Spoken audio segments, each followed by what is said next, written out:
What's your message to the SEC chair as you sit here in the UAE and in Dubai announcing an expansion of your business to this region, given the state of regulation in the United States right now? Who? No, I'm kidding. All right, so look, we were talking about this a little bit earlier. I find it as a company that started in the United States and as someone who's a U.S. citizen, it's sad. Like, I have sadness about this. The U.S. is getting passed not just a little bit, but by a lot. And you know what? The tough thing about this is you have a country that I think has put politics ahead of policy. And you know, that's not a good decision if you're trying to invest in the economy.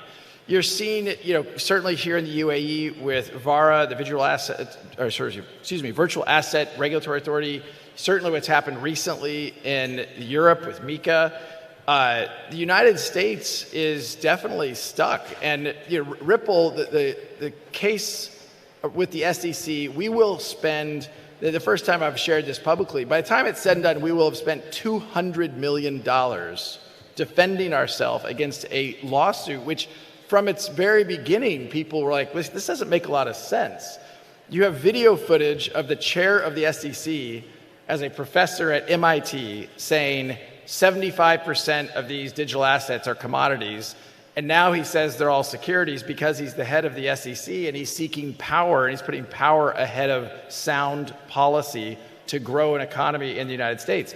Blockchain technologies are being invested in and pursued in the entrepreneurship outside the United States. And one of the first pieces of advice I give entrepreneurs when they come and ask me, getting something started, I'll say, if I were you, I would not start in the United States. And I think there's a lot of US-based companies and even US public companies that would agree with that. Welcome back, ladies and gentlemen. This is the Bearable Bull here.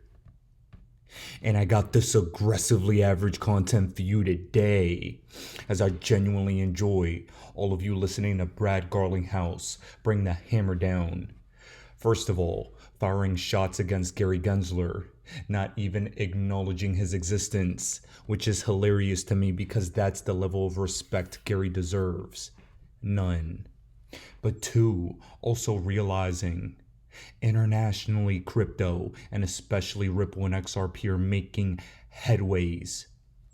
There is absolutely nothing that can stop this company and this digital asset from making power moves. The SEC is mere quicksand that slowed Ripple down, but inevitably every other jurisdiction on the planet is capitalizing on the United States lagging. Their discombobulated approach to regulatory clarity is not hurting Ripple but solely the US. It's being done on purpose, as plenty of you guys know, I believe, as I think plenty politicians are bought and paid for by other countries. That's only speculation, but I think plenty of you guys agree with me. Now, that being said, and while you keep that in your mind, we have been absolutely accurate recently in pinpointing the exact price movements of this market. Today, especially the last 3 days, we have been able to narrow down quite a pullback in the crypto market.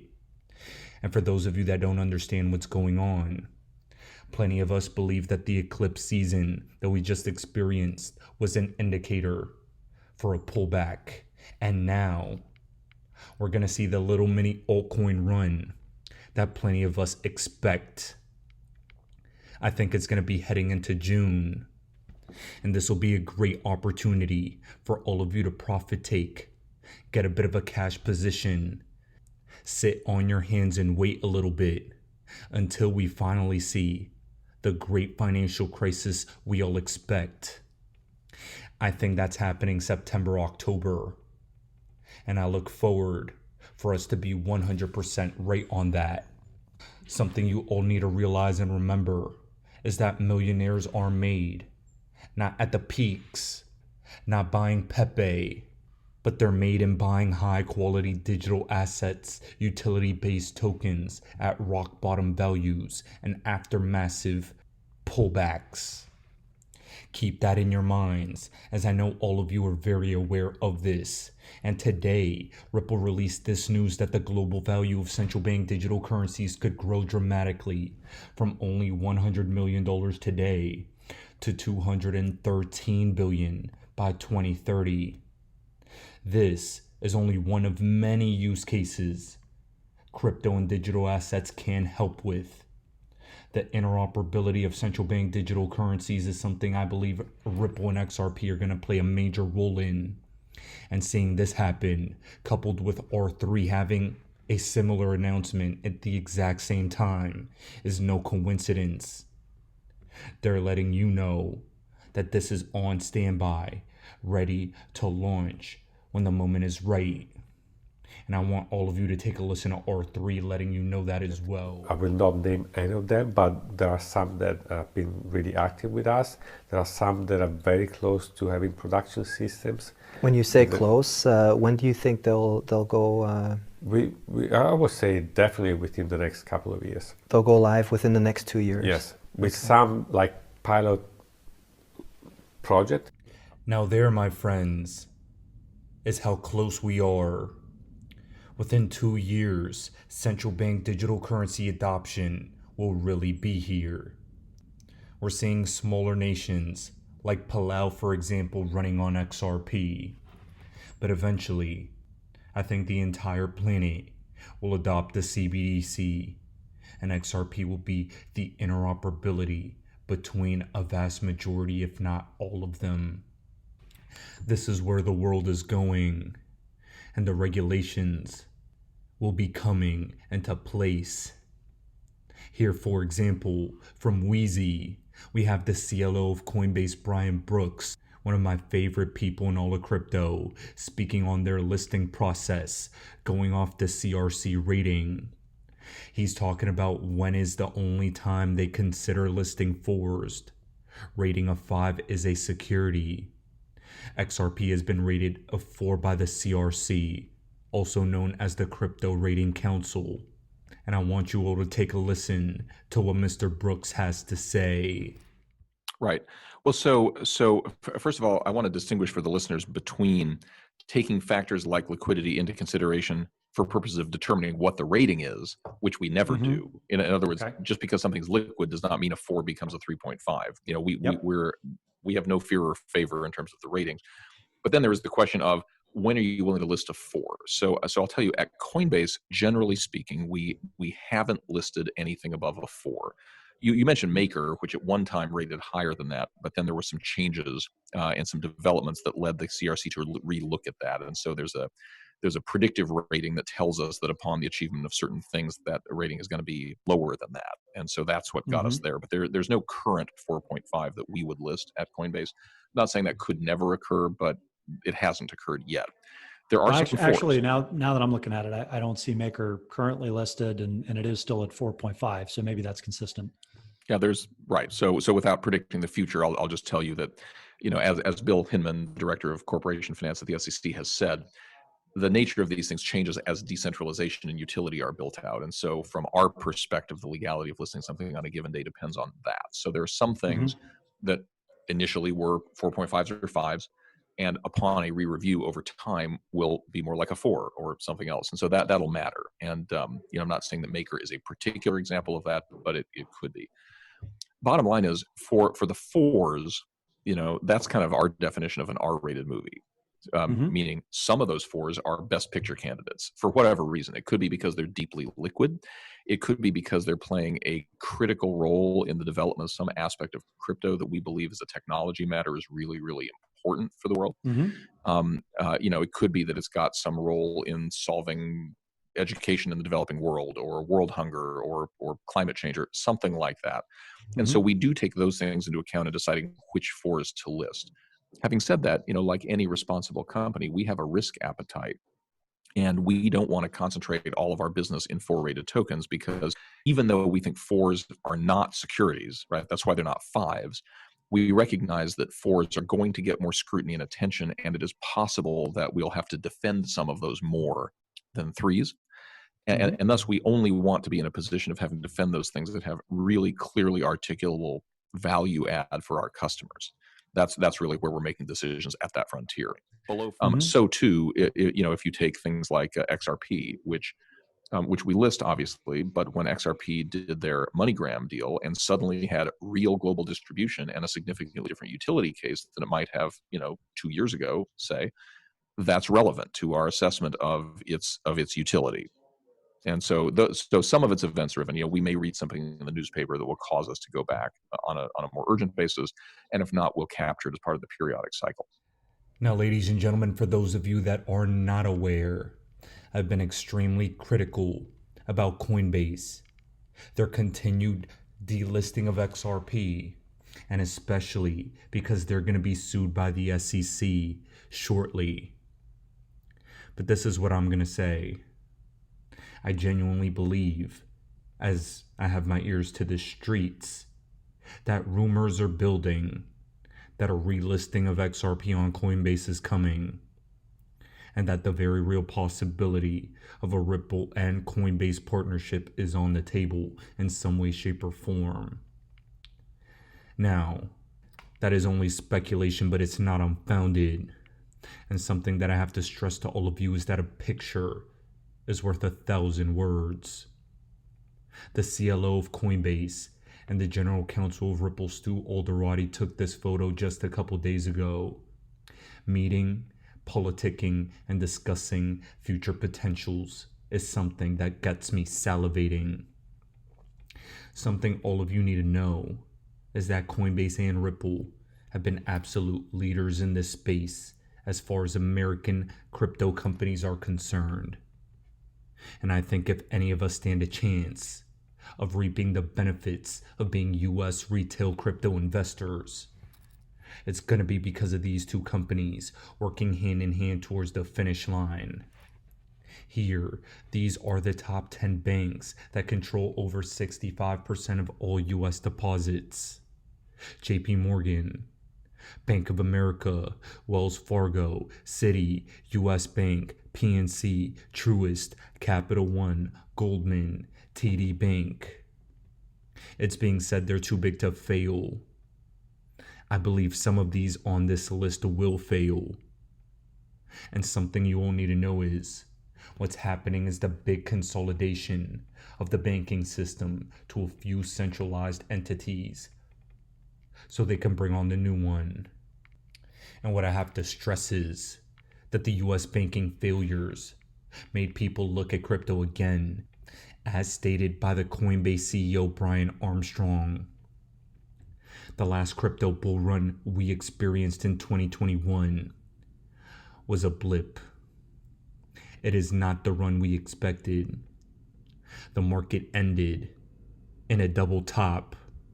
And part of that I credit to the NFT bull run, which took quite a bit of liquidity out of the altcoin market. However, I believe the next altcoin cycle and crypto bull run will be by the utility coins, will be by the coins that are serving a real world purpose. And all of you better recognize and position yourselves in those tokens before it's too late.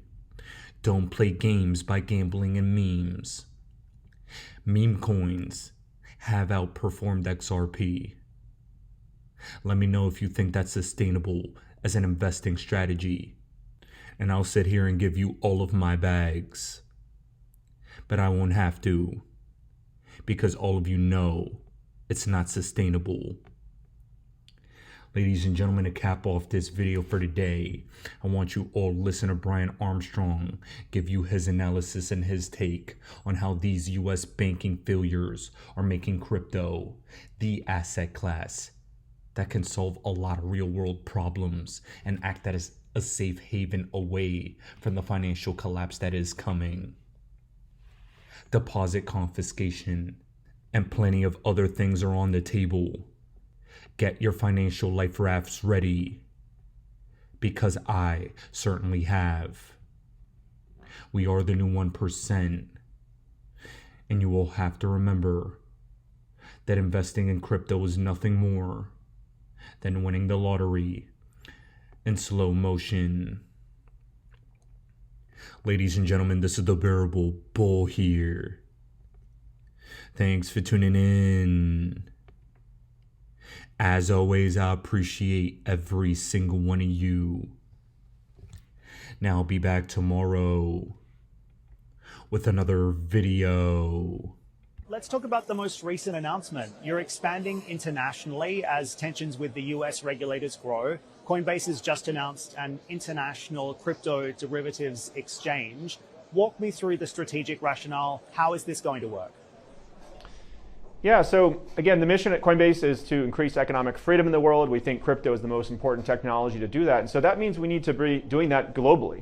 Everybody in the world can benefit from this technology. And so although we started in the US, we're now live in a number of different markets around the world. And so there's been a big focus for us on international expansion. In the Western Hemisphere, we've done that, of course, in the US. We've done it with a license that we've gotten in Bermuda to serve other regions there. But in this region of the world where I am here today in Dubai, we feel that the UAE is a really important hub that we can invest in to serve this region of the world, the Middle East, Africa, even India, where there's a major remittance corridor. And so I think the UAE deserves a lot of credit for their commitment to crypto regulation. They're putting out a clear rule book. They even have a dedicated regulator that's specific to crypto called DVARA here in Dubai.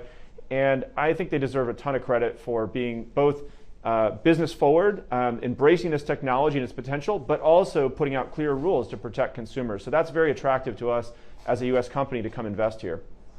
Would Coinbase ever move overseas if Congress and regulators in the United States can't provide clear rules of the road?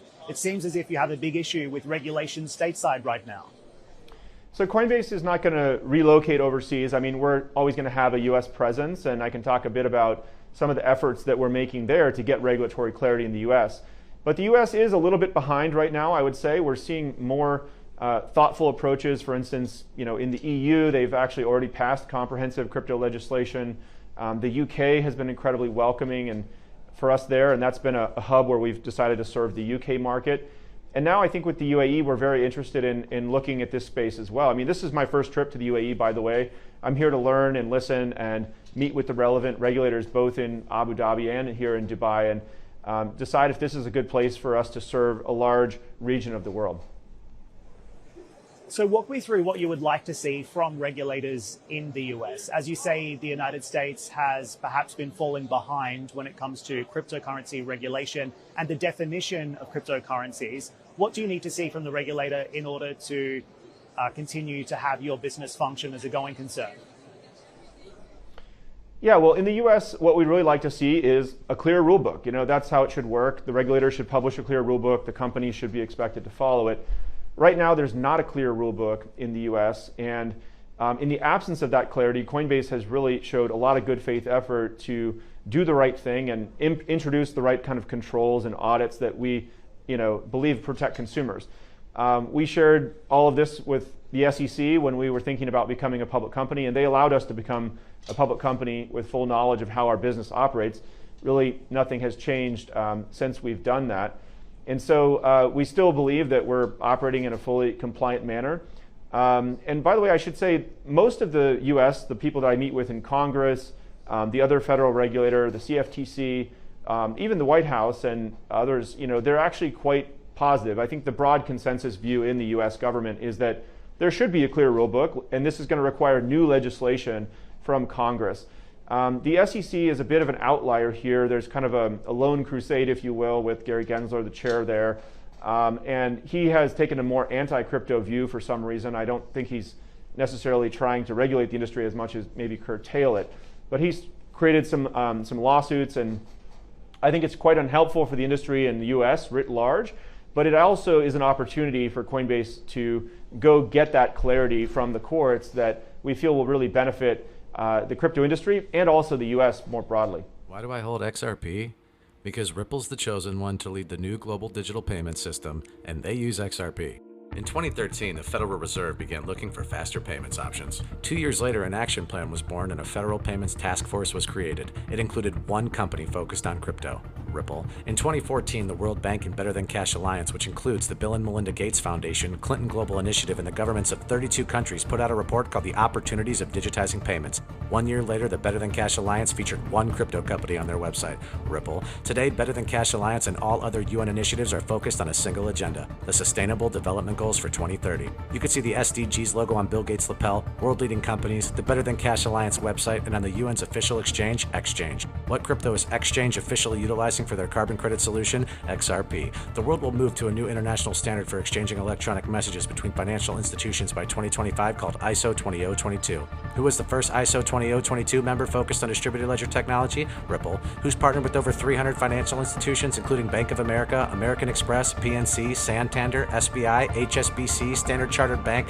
Bank of England, India, Singapore, Scotland, Australia, and Indonesia, the largest banks in Japan, Canada, Egypt, the Middle East, United Arab Emirates, Thailand, Morocco, Bhutan, South Korea, Brazil, and Latin America? Ripple. Who is a former employee overseeing the Federal Reserve? Ripple. A former employee overseeing the world's largest asset manager, BlackRock's digital asset division? Ripple. Leading Australia's CBDC effort? Ripple. Who hired a former Treasury of the United States? Ripple. 2 former Federal Reserve attorneys to their board? Ripple. 2 former Clinton and Obama advisors? Former Minister of Defense and Economics of Germany? Former business director at Swift? Former Swift board member? Former CFO of PayPal? Former head of the DTCC? Former chief business officer at Uber? Former VP of Amazon and former SEC chair on their legal team? Ripple. Who's a member of the Digital Pound Foundation, Digital Dollar Project, Digital Euro Association, Mojaloop, IMF's high-level advisory board on fintech, Hyperledger Blockchain Consortium, Open Payments Coalition, Faster Payments Council, Global Payments Steering Group, Cross-Border Working Group, International Association for Trusted Blockchain Applications, Crypto Climate Accord, University Blockchain Initiative, World Wide Web Consortium, and a featured partner of the World Economic Forum with 3 members of their team directly listed on the WF website? Ripple.